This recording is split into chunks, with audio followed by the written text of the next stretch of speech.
Hello everybody and welcome back to another video on the channel. We are back with the tips again. Just quickly going to go over my last round tips. It was an average week for me. Got 5 out of 9. Started off alright. Tipped the Thursday night game correctly. Carlton beat Richmond, although my margin was off by a substantial amount. Collingwood, I tipped them to beat Sydney, although I don't mind getting this one wrong because you always prefer to see your team win, even if it means that you get a tip wrong.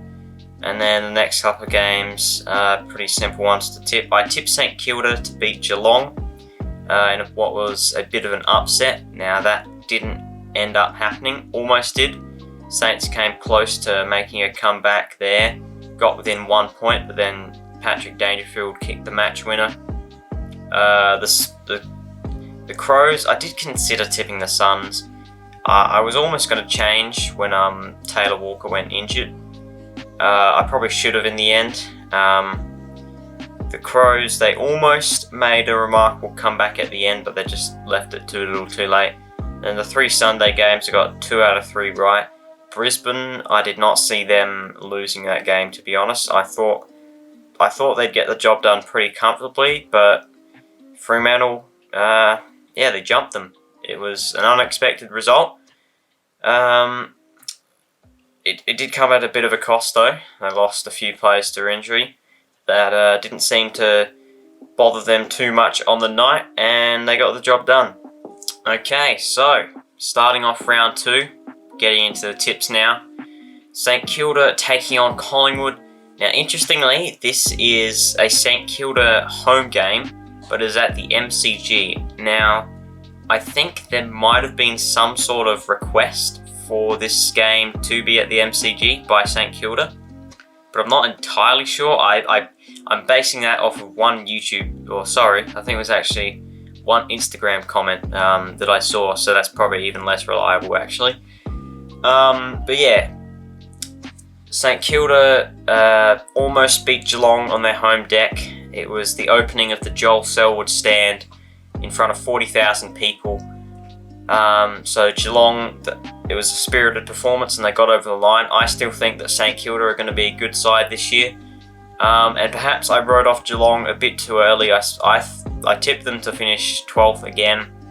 I said they'd probably be a pretty mediocre side this year. And then especially with Cam Guthrie going down, I thought that they'd struggle, but they got the job done. So what does that mean for St Kilda? At this stage, I think we'll have to wait and see. Collingwood, it looks like they might be having a bit of a premiership hangover. And that seems to have pleased a lot of AFL non-Collingwood fans. It's only 2 games in. No team has ever won a premiership after starting 0-2. I didn't think they were going to go back-to-back anyway. But I certainly thought they'd start a bit better than this. I thought that, under Craig McRae, he seems to have really changed the culture at that club. He was, talking all about how they'd changed the vocab about, not going back-to-back, they're going back to work. So I thought that, the troops would rally under Craig McRae. They'd start off and get back to work, as he said, but they've really looked quite off in the first 2 rounds. Will they respond against St Kilda at the MCG? I honestly expected them to, come out firing last week in front of their home crowd, unveiling of the flag, but it didn't happen.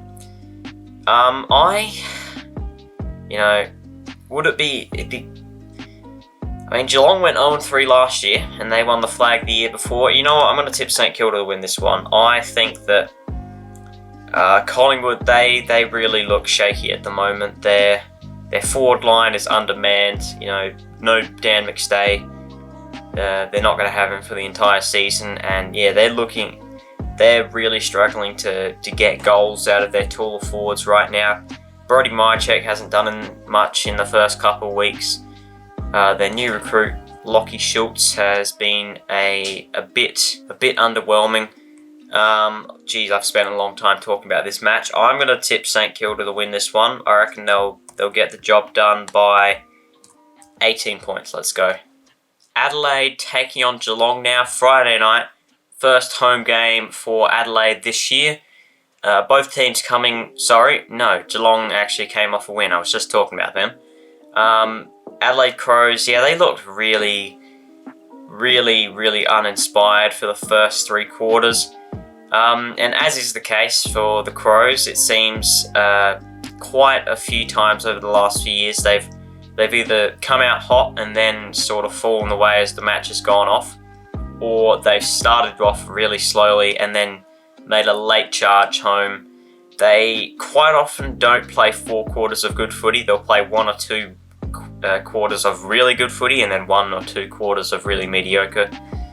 And that was the case again against the Gold Coast Suns. They were just so boring in the first 3 quarters, weren't taking on any risks really, and then Gold Coast were just looked like they outclassed them.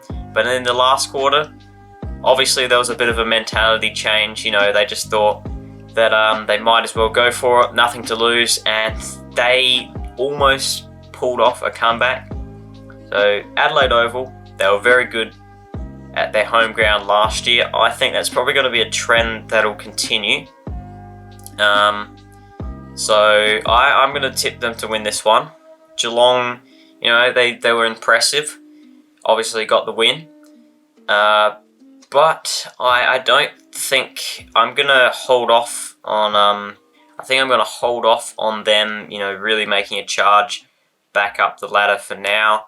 And I'm going to tip Adelaide to bounce back and get the job done. It'll be a close one. I'll go 7 points.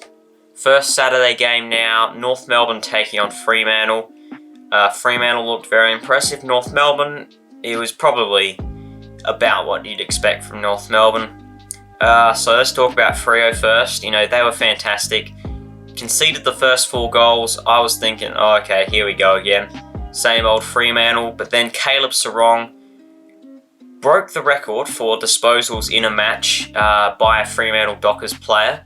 Not only that, quite often you see players with 45, 50 disposals, in that range, and they're just cheap handballs. Well, he had 37 effective disposals. That is incredible, really. And he even, took a couple of marks, took one nice intercept mark, and just looked absolutely dominant in that game. And then they had a few other good performances as well. Jai Miss and Josh Tracy up forward. So have they finally fixed their forward line? For a few years now, that's been their really weak link. They've had nothing really going on up there. I thought they'd be pretty poor in that area with Lockie Schultz going out.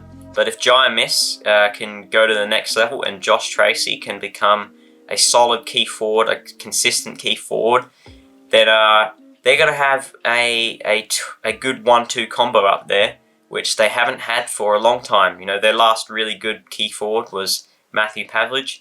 Jai Miss looks like he has potential to almost go to that level. He could easily kick 50 goals this year. So maybe Fremantle are back. North Melbourne, on the other hand, lost by 39 points. Could have been a lot more. I believe they had 17 scoring shots in that game compared to GWS's 36. So that's more than double the scoring shots GWS had. So it could have been a lot worse.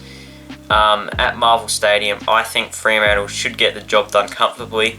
Although they've had a weird habit over the last few years of, losing to some of the poorer sides, but then beating a lot of the tougher teams, like Brisbane, who obviously made the grand final last year. But I think they should get the job done comfortably here. I'll go by 32 points. Hawthorn and Melbourne at the MCG. So this has potential to be a bit of an interesting matchup, I feel. Hawthorn, despite losing, didn't play too badly. Inaccurate kicking cost them in the end. They arguably could have won that game against Essendon had they not kicked, I believe, 11 goals, 17. Melbourne look really impressive.